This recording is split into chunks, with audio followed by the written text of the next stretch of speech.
नाज़रीन इकराम अस्सलाम वालेकुम। एक बार फिर एक नई वीडियो के साथ आप हजरात की बारगाह में हाजिर हैं और आज हम बात करेंगे नमाज के वाजिबात पर।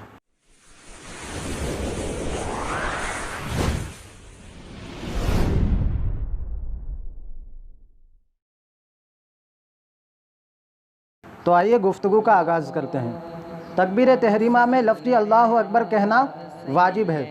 फ़र्जों की तीसरी और चौथी रकाअत के अलावा बाकी तमाम नमाज़ों की हर रकाअत में अल्हम्द शरीफ यानी सूरह फातिहा पढ़ना, सूरत मिलाना या कुरान पाक की एक बड़ी आयत जो छोटी 3 आयतों के बराबर हो या 3 छोटी आयतें पढ़ना, अल्हम्द शरीफ का सूरत से पहले पढ़ना, अल्हम्द शरीफ और सूरत के दरमियान आमीन और बिस्मिल्लाहिर्रहमानिर्रहीम के अलावा कुछ और ना पढ़ना, क़िराअत के फ़ौरन बाद रुकू करना, एक सजदे के बाद बितरतीब दूसरा सजदा करना, तादील अरकान यानी रुकू, सुजूद, क़ौमा और जलसा में कम अज़ कम एक बार सुबहान अल्लाह कहने की मिक़दार रुकना।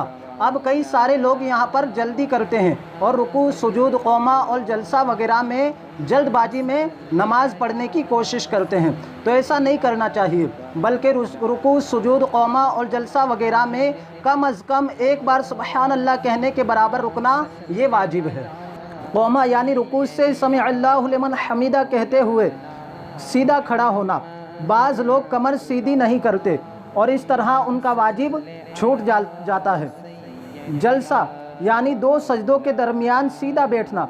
बाज़ लोग जल्दबाजी की वजह से बराबर सीधे बैठने से पहले ही सजदे में चले जाते हैं। इस तरह उनका वाजिब तर्क हो जाता है, चाहे कितनी ही जल्दी हो। सीधा बैठना लाजिमी है, वरना नमाज मकरूह तहरीमी होगी और वाजिबुल इआदा होगी। इसी तरह फ़र्ज, वित्र, सुन्नत मौक़दा में तशहुद यानी अत्तहियात के बाद कुछ ना पढ़ना, दोनों क़ादों में तशहुद मुकम्मल पढ़ना।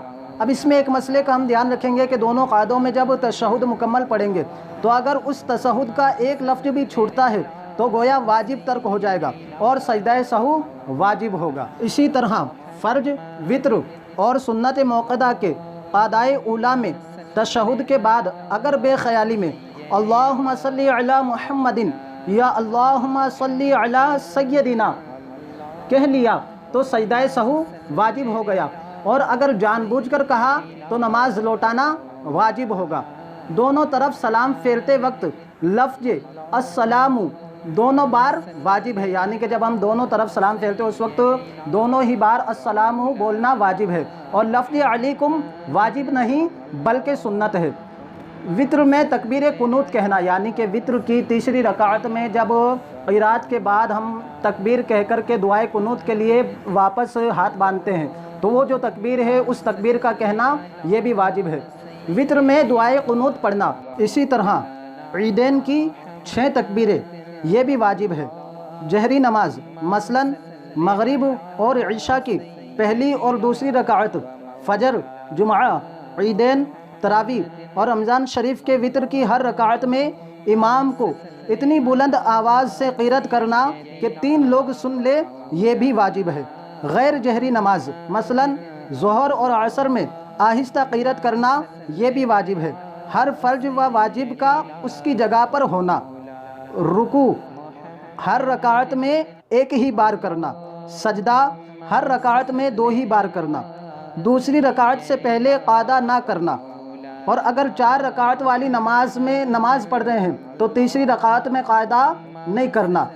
अगर आयत सजदा पढ़ी हो, मतलब कि कुरान पाक में कई बार ऐसी आयतें आती हैं जिन आयतों पर सजदा किया जाता है, तो अगर वो आयतें हालत नमाज में की है तो उसमें सजदाए तिलावत करना।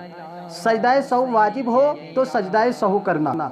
इमाम जब क़िराअत करे तो ख्वाह बुलंद आवाज़ से करे या आहिस्ता आवाज़ से, मुक्तदी का चुप रहना। मतलब कि जब हम इमाम के पीछे कोई नमाज़ पढ़ रहे हैं तो उस वक्त वहाँ पे इमाम चाहे बुलंद आवाज़ से क़िराअत करे या आहिस्ता आवाज़ से क़िराअत करे, उस वक्त हम क़िराअत नहीं करेंगे बल्कि इमाम के पीछे खामोशी से खड़े रहेंगे।